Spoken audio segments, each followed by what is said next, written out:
मैं कह रहा हूं कि कई बार आप अपने शत्रु को हैवी करते हैं अपने ऊपर। अपने हाथों को उठाओ और कहो परमेश्वर आज से मेरी फैमिली प्रेयर करने वाली हो जाए, आज से मेरे लोग प्रेयर करने वाले हो जाए, आज से हम आशीषित हो जाए यीशु मसीह नासरी के नाम में, आज से शैतान घबराने लगे यीशु मसीह नासरी के नाम में। जब हम मत्ती 18 का 20 पढ़ते तो देखो वहां पर क्या लिखा, क्यों फैमिली प्रेयर के लिए रोकता है। मैं ज्यादातर मैं उन लोगों के लिए बता रहा हूं कि जब आप फैमिली प्रेयर करने का मन करते हैं तो उसी समय कह रहा है शैतान आपके साथ फाइट करना शुरू करता है, आपके बच्चों में, आपके परिवार में। आप उसी समय कोई ना कोई आपके पास बहाना लेकर आएगा कि आज बाजार जाना है या फिर कुछ जाना है, आज IPL मैच है या कुछ है। लेकिन ऐसे लोगों को समझाना है। हाँ पढ़ते जरा। क्योंकि जहाँ 2 या 3 मेरे नाम पर इकट्ठा होते हैं वहां मैं उनके बीच में होता हूँ। देखो कौन जानता है इस बात को। मैं फिर से कह रहा हूं कि लूसीफर ने सारी बाइबल पढ़ी हुई है, शैतान ने सारी बाइबल को पढ़ा, इसलिए वो जानता है। कह रहा है जहां पर 2 या 3 जन इकट्ठे होते हैं मैं वहां पर हाजिर होता हूं। इसका मतलब कह रहा है परमेश्वर वहां पर आता है, लेकिन ये इसलिए इकट्ठे नहीं होने देता। कह रहा है कि इनके अंदर आपस में लड़ाई करा दे। पत्नी पति को देखकर भाई साहब ऐसे कर लेती है, मुंह आ गया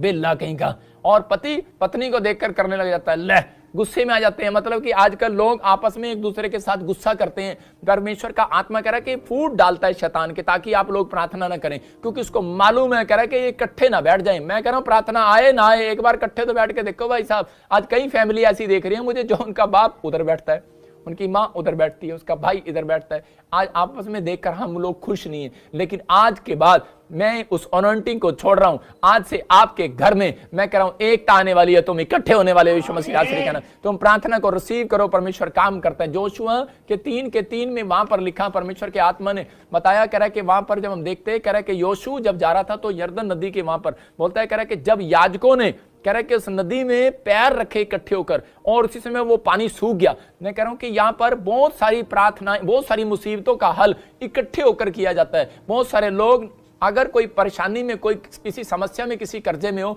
तो उसी समय इकट्ठे होकर आओ और प्रार्थना करो और परमेश्वर उसी समय चमत्कार करता है। एक बार एक व्यक्ति के ऊपर झूठा केस डाल दिया और वो विश्वासी था और उसके ऊपर कोई झूठा केस डाल दिया, तो उसी समय वो उसने पूरी फैमिली ने इकट्ठे होकर, वो विश्वासी मुझे बता रहा था कि पापा हम सब इकट्ठे हुए और जोर जोर से रो कर हमने गिड़गिड़ा कर, मेरे माँ ने, मेरे बाप ने, और उसका डैडी विश्वास नहीं करता था, लेकिन वो बैठे और उसी समय नीचे घुटनों पर बैठे और उसके डैडी ने देखा, यार मैं इस तरीके की प्रार्थना तो मैं भी नहीं जानता, मैं जिससे भी प्रार्थना करता हूं, जो भी मेरा भगवान है, लेकिन मैं अपने बच्चों को देख रहा हूं, अपनी पत्नी को देख रहा हूं, कह रहे ये किस तरीके से प्रार्थना कर रहे हैं। और उसी समय रो कर, क्योंकि बाप का हृदय बच्चों के लिए, और उसी समय वो बोलता है ठीक है मैं तुम्हारे भगवान से बैठकर प्रार्थना करता हूं कि मेरे बेटे को इतने गंदे केस में फंसा दिया। जो उसी समय उन्होंने इकट्ठे होकर प्रार्थना किया और उसी समय अगले दिन खबर आई कि वो बिल्कुल फ्री हो गए यीशु मसीह नासरी के नाम में। इसका मतलब परमेश्वर विनतियों को सुनता है, लेकिन मैं कह रहा हूं इकट्ठे होकर प्रार्थना ये ज्यादा मतलब ताकतवर है। इसलिए शैतान को पता है, कह रहा है कि इनको इकट्ठे नहीं होने देना, इसलिए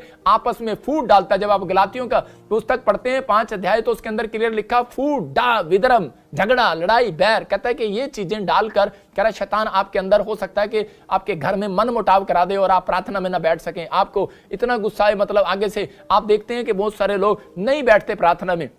एक बहन इंग्लैंड से मुझे बता रही थी कि पापा मेरे प्रॉफिट जी मेरे घर में, मेरे परिवार में कह रहे कि जी हम जब बैठते हैं तो हमारा लड़का आकर गुस्सा करता है प्रार्थना के अंदर और बोलता है कि तुसी कर दो, प्रार्थना पुरुथना नहीं करनी। लेकिन मैं कह रहा हूं कि परमेश्वर आपके परिवार की चिंता करता है। अगर आप आज अपने बच्चे से डरते हो, अगर आज आप अपने बाप से डरते हो, अगर आज आप पड़ोसी से डरते हो सिर्फ प्रार्थना करने के लिए, तो परमेश्वर आपके साथ नहीं। याद रखना, पवित्र आत्मा कह रहा है कि डरपोक लोग स्वर्ग के राज्य के अधिकारी नहीं होंगे, क्योंकि पवित्र आत्मा चाहता है कि आप लोग प्रार्थना करें, विनतियां करें परमेश्वर के साथ और परमेश्वर आपके जीवन में चमत्कार करे। पवित्र आत्मा आपके परिवार की चिंता करता है। जब उत्पत्ति 18 का 19 देखते हैं, हम 9 देखते हैं कि जेनेसिस चैप्टर उसका 18 का 9 देखते हैं कि वहां पर परमेश्वर क्या कह रहा है अब्राहम को और उसकी पत्नी के बारे में क्या कर रहा है, क्या पूछ रहा है। देखो आप इस वचन के अंदर, हाँ वहां पर लिखा, कह रहा है क्लियर बोल रहा है, कह रहा है अब्राहम, कह रहा है तेरी पत्नी सारा कहां है। वहां लिखा अब्राहम तेरी पत्नी सारा कहां है। इसका मतलब कि परमेश्वर खुद पूछ रहा है, कहता है कि तेरे परिवार कहां है यार।